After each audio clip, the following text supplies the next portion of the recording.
Hi friends, ಹೇಗಿದ್ದೀರಿ? ಎಲ್ಲರೂ ಚೆನ್ನಾಗಿದ್ದೀರಾ ಅಂತ ಭಾವಿಸ್ತಾ ಇವತ್ತಿನ ವೀಡಿಯೋನ ಸ್ಟಾರ್ಟ್ ಮಾಡ್ತಾಯಿದ್ದೀನಿ. ಇದು ಮುನ್ನಾರ್ದು ಕಂಟಿನ್ಯೂಷನ್ ಬ್ಲಾಗ್ ಆಗಿರುತ್ತೆ. ಸೊ ಇದು ಸೆಕೆಂಡ್ ಡೇದು ಏನೇನೆಲ್ಲ ಮಾಡಿದ್ವಿ ಅಂತ ಹೇಳಿ ತೋರಿಸ್ತಾ ಇದ್ದೀನಿ. ನೋಡ್ತಾ ಹೋಗಿ ವಿಡಿಯೋ ಕೊನೆವರೆಗೂ ನೋಡಿ, ಸ್ಕಿಪ್ ಮಾಡಬೇಡಿ, ಓಕೆನಾ? ಸೊ ಬೆಳಗ್ಗೆ 6:30 ಇದ್ದು ನಾವು ವಾಕಿಂಗ್ ಬಂದಿದ್ವಿ. ಸೊ ನಮ್ಮ ರೆಸಾರ್ಟಿಂದ ಒಂದು 300 ಮೀಟರಷ್ಟು ಬಂದ್ವಿ. ಸೊ ಬಂದರೆ ಇಲ್ಲಿ ಟೀ ಎಸ್ಟೇಟ್ ಕಾಣಿಸ್ತು. ಸೊ ಹಾಗಾಗಿ ಟೀ ಎಸ್ಟೇಟಲ್ಲೆಲ್ಲ ವಾಕ್ ಮಾಡಿದ್ವಿ. ಸೊ ವೆದರು, ಆ ಗಾಳಿ, ಆ ವಾತಾವರಣನೇ ಒಂಥರ ಚೇಂಜಸ್ಸು. ಮುನ್ನಾರ್ ಅನ್ನೋದು ಬೇಸಿಗೆಯಲ್ಲಿ ಒಂದೊಳ್ಳೆ ಟೂರಿಸ್ಟ್ ಪ್ಲೇಸ್ ಅಂತಲೇ ಹೇಳ್ಬೋದು. ಯಾಕಂದರೆ ಈಗ ಬೇರೆ ಬೇರೆ ಕಡೆ ಎಲ್ಲ ಹೋದರೆ ಸಮ್ಮರ್ ಡೇಸಲ್ಲಿ ತುಂಬ ಸೆಕೆ ಆಗುತ್ತೆ, ಬಿಸಿಲಿರುತ್ತೆ. ಬಟ್ ಮುನ್ನಾರಲ್ಲಿ ಆ ಥರ ಇಲ್ಲ, ಕೂಲಾಗಿರುತ್ತೆ. ಸೊ ಇದು ಸೆಕೆಂಡ್ ಡೇ ನೋಡಿ, ಸ್ವಲ್ಪ ಬಿಸಿಲಿದೆ. ಆ್ಯಕ್ಚುಲಿ ಒಂದು 10 o'clockವರೆಗೂ ಸ್ವಲ್ಪ ಬಿಸಿಲಿತ್ತು. ಅದಾದಮೇಲೆ ವೆದರೆಲ್ಲ ಸ್ವಲ್ಪ ಚೇಂಜ್ ಆಯಿತು. ಈ ಮುನ್ನಾರ್ ಹೇಗೆ ಅಂದರೆ ಯಾವಾಗ ಬಿಸಿಲು ಬರುತ್ತೆ, ಯಾವಾಗ ಮಳೆ ಬರುತ್ತೆ, ಯಾವಾಗ ಮೋಡ ಇರುತ್ತೆ ಅಂತಲೇ ಹೇಳೋಕ್ಕಾಗಲ್ಲ. ಸೊ ಕ್ಲೈಮೇಟು ಪದೇ ಪದೇ ಚೇಂಜ್ ಆಗ್ತಾ ಹೋಗುತ್ತೆ.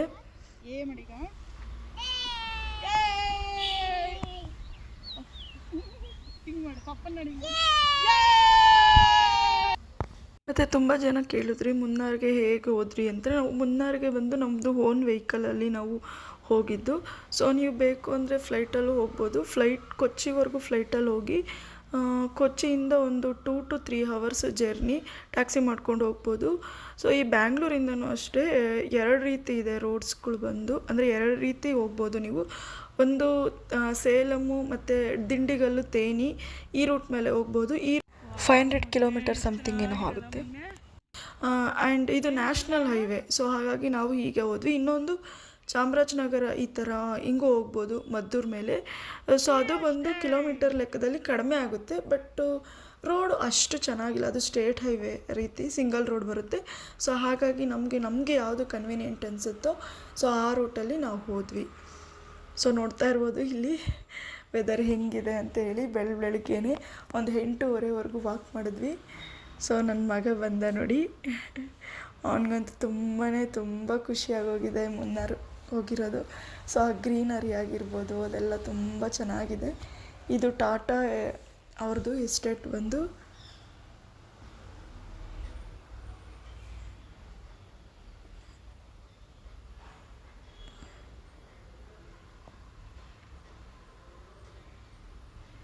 ಸೊ ಅಲ್ಲೊಂದು ಹೋಟೆಲ್ ಕಾಣಿಸ್ತಿದೆ ಅಲ್ವಾ. ಸೊ ಅದೊಂದು ಬೇಜಾರಾಯಿತು ನನಗೆ. ಆ ಹೋಟೆಲ್ ಬಂದು ಫುಲ್ ಯಾರೂ ಇಲ್ಲ, ಎಲ್ಲ ಖಾಲಿ. ಸೊ ಎಷ್ಟು ದೊಡ್ಡ ಹೋಟೆಲ್ ಕಟ್ಸಿದ್ದಾರೆ. ಔಟ್ಸೈಡಿಂದ ನೋಡೋದಕ್ಕೆ ಎಷ್ಟು ಚೆನ್ನಾಗಿದೆ, ಬಟ್ ಅಲ್ಲಿ ನೋಡಿದ್ರೆ ಅದು ಓಪನಿಂಗೇ ಇಲ್ಲ.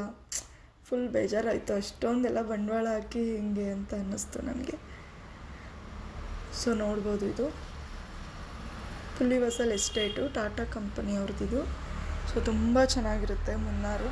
ಇಲ್ಲಿ ನೋಡಿ, ಇಲ್ಲೊಂದು ಬೈಕು ಡೂಮು ಮುಂದೆಗಡೆ ಲೈಟಿಂಗ್ಸ್ ಎಲ್ಲ ಹಿಂಗಿದೆ. ಸೊ ಅಲ್ಲೆಲ್ಲ ಬೋರ್ಡ್ ಹಾಕಿದಾರಲ್ಲ, ಅದೆಲ್ಲ ಸಹ ರೆಸಾರ್ಟ್ ಇದೆ.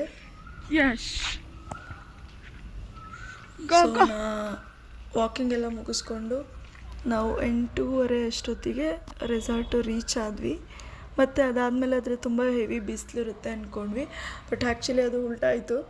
8:30ಗೆ ಹೋಗಿ ರೆಸಾರ್ಟ್ ರೀಚ್ ಆಗಿ ಸೊ ಬ್ರೇಕ್ಫಾಸ್ಟ್ ಎಲ್ಲ ಮುಗಿಸ್ಕೊಂಡು ನಾವು ಒಂದು 9:30 10 o'clockಗೆ ಸೊ ಔಟ್ಸೈಡ್ ಎಕ್ಸ್ಪ್ಲೋರ್ ಮಾಡೋಣ ಅಂತೇಳಿ ಹೊರಟ್ವಿ. ಸೊ ಅಷ್ಟರಲ್ಲಿ ಫುಲ್ಲು ಮೋಡ, ಅದಂತೂ ಎಕ್ಸ್ಟ್ರಾಡಿನರಿ. ನನ್ನ ಬಾಯಲ್ಲಿ ಹೇಳಿದ್ರೆ ಗೊತ್ತಾಗಲ್ಲ. ಒಂದು ಸರಿ ನೀವು ಮುನ್ನಾರ್ ವಿಸಿಟ್ ಕೊಟ್ಟು ಬರೀ ಕಣ್ಣಿಂದ ನೋಡಿದ್ರೇ ಸೊ ಮುನ್ನಾರ್ ಹೇಗಿದೆ ಅಂತ ಗೊತ್ತಾಗೋದು. ಸೊ ವೀಡಿಯೋಸು ಅಷ್ಟಾಗಿ ವಿಡಿಯೋದಲ್ಲಿ ಗೊತ್ತಾಗಲ್ಲ, ಕ್ಲಿಪ್ಪಿಂಗ್ಸು ಅಷ್ಟೇ ತೊಗೊಂಡಿರ್ತೀವಿ, ಬಟ್ ಅದು ಅಷ್ಟು ಕ್ಲಾರಿಟಿಯಾಗಿ ಬಂದು ಇರಲ್ಲ. ಸೊ ನೋಡ್ಬೋದು, ಈ ರೀತಿ ಇದೆ ನಮ್ಮದು ರೆಸಾರ್ಟ್ ಬಂದು. 8:30 ಅಷ್ಟೊತ್ತಿಗೆ ರೀಚ್ ಆದ್ವಿ. ಚೆನ್ನಾಗಿತ್ತು ಒಂಥರ ವಾಕಿಂಗು, ಆ ಗ್ರೀನರಿ ಮಧ್ಯ, ಆ ಎಸ್ಟೇಟ್ಗಳ ಮಧ್ಯ, ಥರ ಒಳ್ಳೆ ಗಾಳಿ ವಾತಾವರಣ ತುಂಬ ಇಷ್ಟ ಆಯಿತು ನನಗೆ. ನನ್ನ ಮಗನೂ ತುಂಬ ಎಂಜಾಯ್ ಮಾಡ್ದ.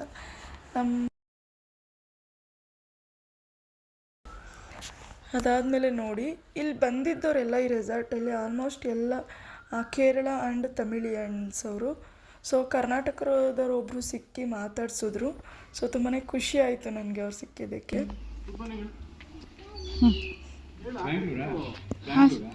ಈ ಮುನ್ನಾರ್ ಅನ್ನೋದು ತಮಿಳ್ನಾಡು ಮತ್ತು ಕೇರಳ ಬಾರ್ಡರ್ ಮಧ್ಯ ಇದೆ. ಸೊ ಹಾಗಾಗಿ ಜಾಸ್ತಿ ಟೂರಿಸ್ಟ್ಗಳು ಅವರೇ ಬರ್ತಿರ್ತಾರೆ. ಕನ್ನಡದವರು ಬರ್ತಾರೆ ಅನಿಸುತ್ತೆ, ಮೇ ಬಿ ರೈನಿ ವಿಂಟರ್ ಸೀಸನಲ್ಲಿ ಬರ್ಬೋದು. ಬಟ್ ಈಗ ಸಮ್ಮರ್ ಸೀಸನಲ್ಲಿ ಅಷ್ಟಾಗಿ ಇರಲಿಲ್ಲ, ಸ್ವಲ್ಪ ಕಡಿಮೆ. ಸೊ ನೋಡ್ಬೋದು, ರೆಸಾರ್ಟು ಅಷ್ಟೇ ತುಂಬಾ ಚೆನ್ನಾಗಿದೆ. ಪ್ಲೇಯಿಂಗ್ ಏರಿಯಾ ಆಗ್ಬೋದು ಕಿಡ್ಸ್ಗೆ, ಆಮೇಲೆ ಫೈರಿಂಗ್ ಕ್ಯಾಂಪು, ಈವ್ನಿಂಗ್ ಟೈಮ್ ಕೂತ್ಕೊಂಡು ಟೈಮ್ ಸ್ಪೆಂಡ್ ಮಾಡೋದಕ್ಕೆ ತುಂಬ ಚೆನ್ನಾಗಿರುತ್ತೆ. ಸೊ ಬ್ರೇಕ್ಫಾಸ್ಟು ಅಷ್ಟೇ ತುಂಬ ಚೆನ್ನಾಗಿತ್ತು. ನಾವು ಇನ್ಕ್ಲೂಡಿಂಗ್ ಬ್ರೇಕ್ಫಾಸ್ಟ್ ನಾವು ಪ್ಯಾಕೇಜಲ್ಲೇ ಇನ್ಕ್ಲೂಡ್ ಆಗಿತ್ತು. ಸೊ ಬ್ರೇಕ್ಫಾಸ್ಟುದು ಕ್ಲಿಪ್ಪಿಂಗ್ ಹ್ಯಾಡ್ ಆಗಿಲ್ಲ. ಅದಾದಮೇಲೆ ನಾವು ಫ್ರೆಶ್ ಅಪ್ ಆಗಿ, ಸೊ ಒಂದು ಸ್ವಲ್ಪ ಫೋಟೋಶೂಟ್ ಮಾಡ್ಕೊಳ್ಳೋಣ, ಚೆನ್ನಾಗಿತ್ತು ಪ್ಲೇಸ್ ಅಂತೇಳಿ ಫೋಟೋಶೂಟ್ ಮಾಡಿಕೊಂಡು ನಾವು ನೆಕ್ಸ್ಟು ಹೊರಟಿದ್ದೆ ಫಸ್ಟು ಎಲಿಫೆಂಟ್ ಸಫಾರಿಗೆ. ಸೊ ಎಲಿಫೆಂಟ್ ಸಫಾರಿ ತುಂಬಾ ಚೆನ್ನಾಗಿತ್ತು. ಆ್ಯಕ್ಚುಲಿ ಅಲ್ಲಿ ವೀಡಿಯೋ ಮಾಡಿದ್ದೆ ನಾನು, ಬೈ ಮಿಸ್ಟೇಕು ನನ್ನ ಮಗ ಪ್ರೆಸ್ ಮಾಡಿಬಿಟ್ಟು ಅದು ವೀಡಿಯೋ ಫುಲ್ಲು ಡಿಲೀಟ್ ಆಗೋಗಿದೆ. ಸೊ ಹಾಗಾಗಿ ಸ್ವಲ್ಪ ಫೋಟೋಸ್ ತೊಗೊಂಡಿರೋದು ಮಾತ್ರ ಆ್ಯಡ್ ಮಾಡಿದ್ದೀನಿ. ಸೊ ಚೆನ್ನಾಗಿದೆ. ಪರ್ಸನ್ ಬಂದು 700 ರುಪೀಸು. ಎಲಿಫೆಂಟ್ ಸವಾರಿ 100 ಮೀಟರ್ ಅಷ್ಟು ಕರ್ಕೊಂಡೋಗಿ ರಿಟರ್ನ್ ಕರ್ಕೊಂಡ್ಬರ್ತಾರೆ. ಒಂಥರ ಹೊಸ ಎಕ್ಸ್ಪೀರಿಯೆನ್ಸ್ ಅಂತಲೇ ಹೇಳ್ಬೋದು. ಸೊ ತುಂಬ ಇಷ್ಟ ಆಯಿತು, ನನ್ನ ಮಗನೂ ತುಂಬ ಎಂಜಾಯ್ ಮಾಡ್ದೆ. ಮತ್ತು ಅದು ಎಲಿಫೆಂಟ್ದು ಸ್ಕಿನ್ನೆಲ್ಲ ತುಂಬ ಹಾರ್ಡಾಗಿರುತ್ತೆ. ಸೊ ಮುಟ್ಟಿದ್ರೆ ಒಳ್ಳೆ ಹುಲ್ ಥರ ಫೀಲ್ ಆಗ್ತಾಯಿತ್ತು, ಖುಷಿ ಆಯಿತು. ಅದಾದಮೇಲೆ ನೆಕ್ಸ್ಟ್ ನಾವು ಬಂದಿದ್ದೆ ಮಟುಪೆಟ್ಟಿ ಡ್ಯಾಮ್ ಅಂತ ಹೇಳಿ. ಸೊ ತುಂಬ ಅಂದರೆ ತುಂಬಾ ಚೆನ್ನಾಗಿದೆ ಆ ಡ್ಯಾಮು, ನೋಡೋಕ್ಕೆ ಒಂಥರ ಫುಲ್ಲು ಚೆಂದ. ನೋಡ್ತಾ ಇರ್ಬೋದು ನೀವು, ಫುಲ್ಲು ಸುತ್ತ ದೊಡ್ಡ ದೊಡ್ಡ ಮರಗಳು, ಅದ್ರ ಮಧ್ಯೆ ಡ್ಯಾಮು, ಬ್ಯಾಕ್ ವಾಟರ್ ಇದು. ಸೊ ಇಲ್ಲಿ ಸ್ವಲ್ಪ ಬೋಟಿಂಗ್ದೆಲ್ಲ ಇತ್ತು. ಸೊ ಹಂಗಾಗಿ ನಾವು ಬೋಟು ಹಿಂಗೆ ಟ್ರೈ ಮಾಡೋಣ ಅಂತ ಹೇಳಿ ಬಂದ್ವಿ. ಪೆಡ್ಲಿಂಗ್ ಇತ್ತು, ನಾವು ಪೆಡ್ಲಿಂಗ್ ಆಡಲಿಲ್ಲ ಮಗು ಇದ್ದಿದ್ದರಿಂದ. ಸೊ ಸ್ಪೀಡ್ ಬೋಟ್ ಚಾಯ್ಸ್ ಮಾಡಿದ್ವಿ ನಾವು. ಸೊ ಸ್ಪೀಡ್ ಬೋಟ್ ಬಂದು 5 ಮೆಂಬರ್ಸ್ಗೆ 1000 ರುಪೀಸ್ ಏನೋ ತೊಗೊಂಡ್ರು ಅಲ್ಲಿ. ನಮ್ಮ ಜೊತೆ ಆ್ಯಕ್ಚುಲಿ ಒಬ್ಬರು ಪರಿಚಯ ಆದರು ಅಲ್ಲಿ. ಸೊ ಅವ್ರ ಜೊತೆನೇ ಹೋದ್ವಿ. ಸೊ ಅವ್ರ ಜೊತೆನೂ ತುಂಬ ಚೆನ್ನಾಗಿತ್ತು ಟೈಮ್ ಸ್ಪೆಂಡ್ ಮಾಡಿದ್ದು. ಅದಾದಮೇಲೆ ಬೋಟಿಂಗ್ದು ನೋಡ್ಬೋದು. ವಾವ್, ಅದಂತೂ ಅನ್ಬಿಲೀವೇಬಲ್. ಅದು ನಾನು ಆ್ಯಕ್ಚುಲಿ ಇದು ಸೆಕೆಂಡ್ ಟೈಮ್ ಮಾಡಿದ್ದು ಸ್ಪೀಡ್ ಬೋಟಿಂಗು. ಬಟ್ ಇದು ತುಂಬ ಚೆನ್ನಾಗಿತ್ತು. ಫಸ್ಟ್ ಮಾಡಿದ್ದು ಊಟಿಲಿ ಪೈಕಾರ ಬ್ಯಾಕ್ ವಾಟರ್ ಫಾಲ್ಸ್ ಅಲ್ಲಿ ಮಾಡಿದ್ವಿ. ಅಲ್ಲಿ ಸ್ವಲ್ಪ ಅಷ್ಟು ಅಂದರೆ ಟೈಮ್ ಸ್ಪೆಂಡ್ ಮಾಡಲಿಲ್ಲ. ಇಲ್ಲಿ ಐ ಥಿಂಕ್ ಒಂದು 20-25 ಮಿನಿಟ್ಸ್ ತೊಗೊಂಡ್ರು ಅವರು ಇದು ಸ್ಪೀಡ್ ಬೋಟಿಂಗು. ಬಟ್ ಅಲ್ಲಿ ನಮಗೆ ಒಂದು 10 ಮಿನಿಟ್ಸ್ ಅಷ್ಟೇ, ಅಷ್ಟು ಅನ್ನಿಸ್ಲಿಲ್ಲ. ಬಟ್ ಇಲ್ಲಿ ಸ್ವಲ್ಪ ಟೈಮಿಂಗ್ಸ್ ಜಾಸ್ತಿ ತೊಗೊಂಡ್ರಲ್ಲ. ಸೊ ಹಾಗಾಗಿ ಅದು ತುಂಬ ಇಷ್ಟ ಆಗೋಯಿತು ನಮಗೆ ಸ್ಪೀಡ್ ಬೋಟಿಂಗ್ ಮಾಡಿದ್ದು. ಸೊ ನನ್ನ ಮಗನೂ ಅಷ್ಟೇ ತುಂಬ ಚೆನ್ನಾಗಿ ಎಂಜಾಯ್ ಮಾಡ್ತಿದ್ದ. ನೋಡಿ ಅಲ್ಲಿ ನೋಡ್ಬೋದು ಎಷ್ಟು ಗಾಳಿ ಬರ್ತಾಯಿದೆ ಅಂದರೆ, ಫುಲ್ಲು ಆ ಗಾಳಿಲಿ ಆ ತಣ್ಣು ಕೊರಿತಾ ಇರೋ ನೀರಲ್ಲಿ, ಆ ಸುತ್ತ ಗ್ರೀನರಿಲಿ, ಅಯ್ಯೋ ಅದು ಎಕ್ಸ್ಪ್ಲೈನ್ ಮಾಡೋಕ್ಕೆ ಆಗಲ್ಲ. ಬರೀ ಕಣ್ಣಲ್ಲಿ ನೋಡಿ ಕಣ್ಣು ತುಂಬಿಸ್ಕೊಂಡು ಎಂಜಾಯ್ ಮಾಡಬೇಕಷ್ಟೇ. ಸೊ ನಾನು ಇಲ್ಲಿ ವಾಯ್ಸ್ ಓವರ್ ಕೊಡ್ತಾಯಿದ್ದೀನಿ, ನಾನು ಮತ್ತೆ ಅಗೇನ್ ಮುನ್ನಾರ್ಗೆ ಹೋಗಿದ್ದೀನಿ ಅನ್ನೋ ಥರನೇ ಫೀಲ್ ಆಗ್ತಿತ್ತು ನನಗೆ. ಸೊ ಅಷ್ಟು ಚೆನ್ನಾಗಿದೆ.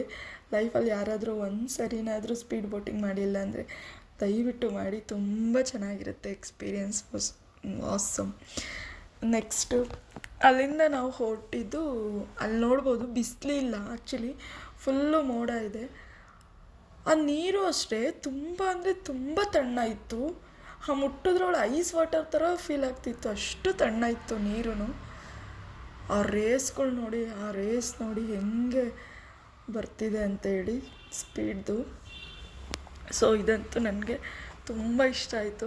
ನಾನು ಆ್ಯಕ್ಚುಲಿ ಇನ್ನೂ 1 ಅವರ್ ಅಲ್ಲೇ ನೀರಲ್ಲೇ ಬಿಟ್ಬಿಟ್ರೆ ಸಾಕು, ಹಿಂಗೆ ಸ್ಪೀಡ್ ಬೋಟ್ ಮಾಡ್ಕೊಂಡು ಹೋಗೋಣ, 1 ಅವರ್ ಬೇಕಾದ್ರೆ ಇರೋಣ ಅನ್ನೋ ಥರ ಫೀಲ್ ಆಗ್ತಿತ್ತು. ಬಟ್ ಅದಾಗಲ್ಲ. ಅಲ್ಲಿ ಮ್ಯಾಕ್ಸಿಮಮ್ ಅಂದರೆ 25 ಮಿನಿಟ್ಸ್ ಏನೋ ತೊಗೋತಾರೆ ಅಷ್ಟೇ speed boating raid. 2 to 3 times ಹೋಗ್ಬೋದು. ಬಟ್ ನಾವು ಬೇಡ ಅಂತ 1 ಟೈಮ್ ಅಷ್ಟೇ ಮಾಡಿದ್ದು. ಅದಾದಮೇಲೆ ನೋಡಿ, ಅದು ಕೆಳಗಡೆ ಡೌನಲ್ಲಿ ಇರೋದದು ಸ್ಪೀಡ್ ಬೋಟಿಂಗೆಲ್ಲ ಬಂದು. ಸೊ ಅದು ನಾನು ಮೇಲಿಂದ ಬರಬೇಕಾದ್ರೆ ವಿಡಿಯೋ ಮಾಡಿಲ್ಲ. ಈಗ ರಿಟರ್ನ್ ಮೇಲೆ ಹೋಗ್ತಾಯಿದ್ವಿ. ಸೊ ಹಾಗಾಗಿ ಸ್ವಲ್ಪ ವೀಡಿಯೋಸ್ ಮಾಡಿಕೊಂಡೆ. ಅದು ಬಂದು ಫಿಶ್ ಸ್ಪಾ ಅಂದರೆ, ಈಗ ದೊಡ್ಡದೊಂದು ಟಬ್ಬಲ್ಲಿ ವಾಟರು ಮತ್ತು ಫಿಶಸ್ನ ಆ್ಯಡ್ ಮಾಡಿರ್ತಾರೆ. ಸೊ ಅದರೊಳಗಡೆ ಕಾಲು ಇಟ್ಕೊಂಡು ಸ್ವಲ್ಪ ಹೊತ್ತು ಕೂತ್ಕೊಳ್ಬೋದು, ಮಸಾಜ್ ಥರ ಫೀಲ್ ಆಗುತ್ತೆ. ನೋಡಿ ಇಲ್ಲಿ ನನ್ನ ಮಗ ಉಲ್ಟಾ ಚಪ್ಪಲ್ ಹಾಕ್ಕೊಂಡಿದ್ದಾನೆ, ಅದನ್ನು ತೋರಿಸ್ತಾ ಇದ್ದಾನೆ. ಸೊ ಈ ರೀತಿ ಇದೆ ನೋಡ್ಬೋದು. ಅದು ಸ್ಪೀಡ್ ಬೋಟಿಂಗ್ ಅಲ್ದಲೇ ಬೇರೆ ಬೇರೆ ಆ್ಯಕ್ಟಿವಿಟೀಸ್ ಎಲ್ಲ ಇತ್ತು. ಈಗ ಜಿಪ್ಲೈನ್ ಆಗಿರ್ಬೋದು, ಮತ್ತು ಮಕ್ಕಳಿಗೆ ಸ್ವಲ್ಪ ಅಲ್ಲಿ ನೋಡ್ತಾ ಇರ್ಬೋದು ಕಾಣಿಸುತ್ತೆ, ಸ್ವಲ್ಪ ಸ್ಪೋರ್ಟ್ಸ್ ಆ್ಯಕ್ಟಿವಿಟೀಸು ಅದು ಇದು ಬೇರೆದೆಲ್ಲ ಇತ್ತು. ಇಲ್ಲೇ ಬೇಕಾದರೆ 1 ಡೇ ಸ್ಪೆಂಡ್ ಮಾಡ್ಬೋದು ಆರಾಮಾಗಿ. ಸೊ ಆ ಥರ ಆ್ಯಕ್ಟಿವಿಟೀಸ್ ಎಲ್ಲ ಇದ್ದವು. ಬಟ್ ಇವನು ಸ್ವಲ್ಪ ಚಿಕ್ಕವನು ಆಗಿದ್ದರಿಂದ ನಾವು ಹೋಗಲಿಲ್ಲ. ಅದು ಬೇರೆ ಬೇರೆ ಗೇಮ್ಸ್ ಎಲ್ಲ ಅಡ್ವೆಂಚರಸ್ ಗೇಮ್ಸ್ ಎಲ್ಲ ಆಡ್ಬೋದಾಗಿತ್ತು. ಬಟ್ ನಾವು ಅಲ್ಲಿ ಹೋಗೋಕ್ಕಾಗಲಿಲ್ಲ. ಜಸ್ಟ್ ನಾವು ಸ್ಪೀಡ್ ಬೋಟಿಂಗ್ದು ಮುಗಿಸ್ಕೊಂಡು ನೆಕ್ಸ್ಟ್ ಬೇರೆ ಕಡೆ ಹೋಗೋಣ ಅಂತೇಳಿ ಬಂದ್ವಿ ರಿಟರ್ನು. ಅವನು ಸ್ವಲ್ಪ ಆಲ್ಮೋಸ್ಟ್ ಓಡಾಡ್ತಾನೆ. ಸೊ ಸುಸ್ತಾದಾಗ ಈ ರೀತಿ ಮೇಲೆ ಎತ್ಕೊತಾರೆ. ಯಾಕಂದರೆ ಈಗ ಕಂಕ್ಳಲ್ಲಿ ಎತ್ಕೊಂಡ್ರೆ ಸ್ವಲ್ಪ ಭಾರ ಅನಿಸುತ್ತೆ. ಸೊ ಹಿಂಗೆ ತಲೆ ಮೇಲೆ ಎತ್ಕೊಂಡ್ರೆ ಅವ್ರಿಗೂ ಅಷ್ಟು ಭಾರ ಅನಿಸೋದಿಲ್ಲ, ಆರಾಮಾಗಿ ಓಡಾಡ್ಬೋದು ಅನ್ನೋ ರೀಸನ್ಗೆ. ಸೊ ಅಲ್ಲಿ ಕಾಣಿಸ್ತಿದೆ ಅಲ್ವಾ, ಅದೇ ಎಂಟ್ರಿ. ಸೊ ಇದು ಕಾಣಿಸುತ್ತೆ, ಇಲ್ಲಿ ನೋಡ್ಬೋದು ನೀವು. ಇದು ಎಂಟ್ರಿ ಟಿಕೆಟ್ ಬಂದು ಒಬ್ಬರಿಗೆ ಐ ಥಿಂಕ್ 50 ರೂಪೀಸ್ ಏನೋ ಇತ್ತು. ಇದೆಲ್ಲ ಕಾರ್ ಪಾರ್ಕಿಂಗ್ ಏರಿಯಾ. ಚೆನ್ನಾಗಿತ್ತು ಒಂಥರ. ನೋಡಿ, ನೀವು ನೋಡ್ತಾ ಇರ್ಬೋದು ವಿಡಿಯೋದಲ್ಲಿ, ಬಿಸಿಲೇ ಇಲ್ಲ, ಫುಲ್ಲು ಮೋಡ, ಮಳೆ ಬರೋ ಥರ ಆಗಿದೆ. ಸೊ ನಾವಿಲ್ಲಿ ಕಾರ್ ಪಾರ್ಕಿಂಗ್ ಮಾಡಿದ್ವಿ, ನೋಡ್ಬೋದು ಇಲ್ಲೆಲ್ಲ ಇದೆ, ಕಾರ್ ಪಾರ್ಕಿಂಗ್ ಮಾಡಿರ್ತಾರೆ. ಸೊ ಅಗೈನ್ ನಾವು ಹೊರಟಿದ್ದೆ ಹಸುವಾಗಿತ್ತು. ಸೊ ಅಲ್ಲಿಂದ ನಾವು ಹೊರಟಾಗ 1:30 2 o'clock ಹತ್ತಿರ ಆಗಿತ್ತು ಆಲ್ರೆಡಿ. ಸೊ ಇನ್ನು ಹಸುವಾಗಿತ್ತು ಅಂತ ಹೇಳ್ಬಿಟ್ಟು ಇಲ್ಲಿ ತಿನ್ನೋಣ ಅಂತೇಳಿ ಬಂದ್ವಿ. ಸೊ ಇಲ್ಲಿ ಬಂದು ನಾವು ಮ್ಯಾಗಿ ತಿಂತಾಯಿದ್ವಿ, ಯಾಕಂದರೆ ಇದು ಚಿಕ್ಕದು ಒಂಥರ ಹೋಟೆಲ್ ಥರ. ಇಲ್ಲಿ ಮ್ಯಾಗಿ ಈ ಥರದ್ದು ಏನಾದರೂ ಸಿಗುತ್ತೆ. ಸೊ ನೋಡ್ಬೋದು, ನಾನಿಲ್ಲಿ ಪ್ಲೈನ್ ವೆಜಿಟೇಬಲ್ ಮ್ಯಾಗಿ ತೊಗೊಂಡಿದ್ದೆ, ನಮ್ಮ ಮನೆಯವರು ಎಗ್ ಮ್ಯಾಗಿ ತೊಗೊಂಡಿದ್ರು. ಸೊ ಅವನಿಗೆ ಎಗ್ ಬ್ರೆಡ್ ಟೋಸ್ಟ್ ಏನೋ ತೊಗೊಂಡಿದ್ದೆ ನನ್ನ ಮಗ. ಸೊ ಅಲ್ಲಿಂದ ತಿನ್ಕೊಂಡು ನಾವು ನೆಕ್ಸ್ಟ್ ಬಂದಿದ್ದೆ ಕುಂಡಲ ಡ್ಯಾಮ್ ನೋಡೋಣ ಅಂತೇಳಿ. ಇದು ಹಾಂದಿವೇನೆ ಇದೆ. ಸೊ ಇದು ಅಷ್ಟೇ ಡ್ಯಾಮು ಚೆನ್ನಾಗಿದೆ. ಬಟ್ ಇದು ಸಮ್ಮರ್ ಸೀಸನ್ ಆಗಿರೋದ್ರಿಂದ ಅದು ಅಷ್ಟು ನೀರು ಇರಲಿಲ್ಲ. ಓಕೆ, ಒಂದು ರೇಂಜಿಗೆ ನೋಡ್ಬೋದು. ಬಟ್ ಇದು ಡ್ಯಾಮ್ ನೋಡೋದಕ್ಕೆ ಒಂಥರ ಚೆಂದ.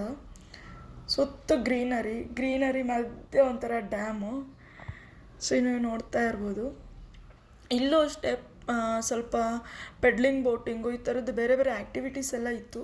ಸೊ ನಾವು ಅವತ್ತು ಹೋದಾಗ ಫುಲ್ಲು ಮಳೆ ಬರ್ತಾಯಿತ್ತು. ಆ್ಯಕ್ಚುಲಿ ನಾನು ಈ ವಿಡಿಯೋ ಮಾಡಿದ್ದಾಗಿ ಒಂದು 2-3 ಮಿನಿಟ್ಸ್ಗೆ ತುಂಬ ಹೆವಿ ಮಳೆ ಸ್ಟಾರ್ಟ್ ಆಗೋಗ್ಬಿಡ್ತು. ಸೊ ಹಾಗಾಗಿ ಅದು ಆ್ಯಕ್ಟಿವಿಟೀಸ್ ಎಲ್ಲ ನಿಲ್ಲಿಸ್ಬಿಟ್ಟು ಇಲ್ಲಿ ಸ್ವಲ್ಪ ಆ್ಯಕ್ಟಿವಿಟೀಸ್ ಮಾಡೋಣ ಅಂತ ಅಂದ್ಕೊಂಡ್ವಿ, ಆಗಲಿಲ್ಲ. ಸೊ ಮಳೆ ಬರ್ತಾ ಇರೋ ರೀಸನಿಂದ. ಸೊ ಅದಾದಮೇಲೆ ನೋಡಿದ್ರೆ ಫುಲ್ ಹೆವಿ ಮಳೆ ಗೈಸ್, ಎಲ್ಲೂ ಹೋಗೋಕ್ಕೆ ಆಗಿಲ್ಲ. ಆಂದಿವೆ ಬರ್ತಾ ಒಂದು ಸ್ವಲ್ಪ ಇದೆಲ್ಲ ಚೆನ್ನಾಗಿತ್ತು ಸೀನರಿ ಅಂತೇಳಿ ಇದೊಂಚೂರು ವೀಡಿಯೋ ಮಾಡಿಕೊಂಡೆ ಅಷ್ಟೇ. ಅದಾದಮೇಲೆ ನೆಕ್ಸ್ಟ್ ಇನ್ನೊಂದು ಪ್ಲೇಸಿಗೆ ಹೋಗಬೇಕಿತ್ತು, ಬಟ್ ಮಳೆ ತುಂಬ ಇರೋದ್ರಿಂದ ಅಲ್ಲಿ ಹೋಗೋಕ್ಕಾಗಲಿಲ್ಲ. ಸರಿ, ರೂಮಿಗೆ ಹೋಗ್ಬಿಟ್ಟು ರೆಸ್ಟ್ ಮಾಡೋಣ ಅಂತೇಳಿ ವಾಪಸ್ ರಿಟರ್ನ್ ಆದ್ವಿ. ಸೊ ನೋಡ್ಬೋದು, ಬಿಸಿಲೇ ಇರಲಿಲ್ಲ ಗೈಸ್, ಎಷ್ಟು ಚೆನ್ನಾಗಿತ್ತು ವೆದರ್ ಅಂದರೆ. ನಿಜವಾಗ್ಲೂ ಈ ಬ್ಯಾಂಗ್ಳೂರಿಂದ ಅಲ್ಲಿ ಮುನ್ನಾರ್ ಕಡೆ ಹೋಗ್ಬಿಟ್ರೆ ಅಲ್ಲೇ ಇರೋಣ ಅನ್ನೋ ಥರ ಫೀಲ್ ಆಗಿಬಿಡುತ್ತೆ. ಅಲ್ಲಿರೋರಿಗೆ ಅದೇ ನೋಡಿ ಟೀ ಎಸ್ಟೇಟು ಇದೆಲ್ಲ ನೋಡಿ ಅವ್ರಿಗೆ ಬೇಜಾರು. ಬಟ್ ನಮಗೆ ಹೆಂಗೆ ಅನಿಸುತ್ತೆ ಅಂದರೆ, ಬೆಂಗಳೂರಲ್ಲಿ ಒಂಥರ ಬಿಲ್ಡಿಂಗ್ಗಳು, ಆ ಬಿಸಿಲು ಅದನ್ನೆಲ್ಲ ನೋಡಿಬಿಟ್ಟು ಅಲ್ಲೋದ್ರೆ ಏನೋ ಒಂಥರ ಖುಷಿ, ಏನೋ ಒಂಥರ ಅದು ಎಕ್ಸ್ಪ್ರೆಸ್ ಮಾಡೋಕ್ಕೆ ಆಗಲ್ಲ, ಆ ರೀತಿ ಫೀಲ್ ಆಗೋಗ್ಬಿಡುತ್ತೆ. ನಾನು ಇಷ್ಟು ಟ್ರಾವೆಲಿಂಗ್ ಮಾಡಿದ್ದೀನಿ, ಎಲ್ಲ ಟ್ರಾವೆಲಿಂಗ್ ಇದಕ್ಕಿಂತ ಇದು ಬೆಸ್ಟು, ಒಂಥರ ಮುನ್ನಾರ್ ಬೆಸ್ಟ್ ಅಂತ ಅನ್ನಿಸ್ತು ಆ್ಯಕ್ಚುಲಿ. ಯಾಕಂದರೆ ಆ ಮಳೆ ಹನಿ, ಆ ಗ್ರೀನರಿ, ಆ ವೆದರು, ಆ ತಂಪು ಕೂಲ್ ಅಂತಾರಲ್ಲ ಹಾಗೆ ತುಂಬ ಚೆನ್ನಾಗಿತ್ತು. ಇಲ್ಲಿ ಇನ್ನೊಂದು ರಿಪಲ್ ಟೀದು ಫುಲ್ ಅಡ್ವರ್ಟೈಸ್ಮೆಂಟ್ ಎಲ್ಲ ಕಡೆನೂ. ತುಂಬ ಒಳ್ಳೊಳ್ಳೆ ಫ್ಲೇವರ್ಸ್ ಇರೋ ಟೀಗಳು ಸಿಗುತ್ತೆ. ಸೊ ಮುನ್ನಾರ್ಗೆ ಹೋದರೆ ನೀವು ಟೀಗಳನ್ನು ಟೇಸ್ಟ್ ಮಾಡಿ ನೋಡ್ಬೋದು. ಇದಾಗಿತ್ತು ನಮ್ಮ ಸೆಕೆಂಡ್ ಡೇ. ನೆಕ್ಸ್ಟು ಮಳೆ ಬರ್ತಾ ಇರೋ ರೀಸನಿಂದ ರಿಟರ್ನು ರೆಸಾರ್ಟ್ಗೆ ಹೋಗಿ ರೆಸ್ಟ್ ಮಾಡಿದ್ವಿ. ವಿಡಿಯೋ ಇಷ್ಟ ಆದರೆ ಲೈಕ್ ಮಾಡಿ, ಶೇರ್ ಮಾಡಿ, ಕಮೆಂಟ್ ಮಾಡಿ. Thank you.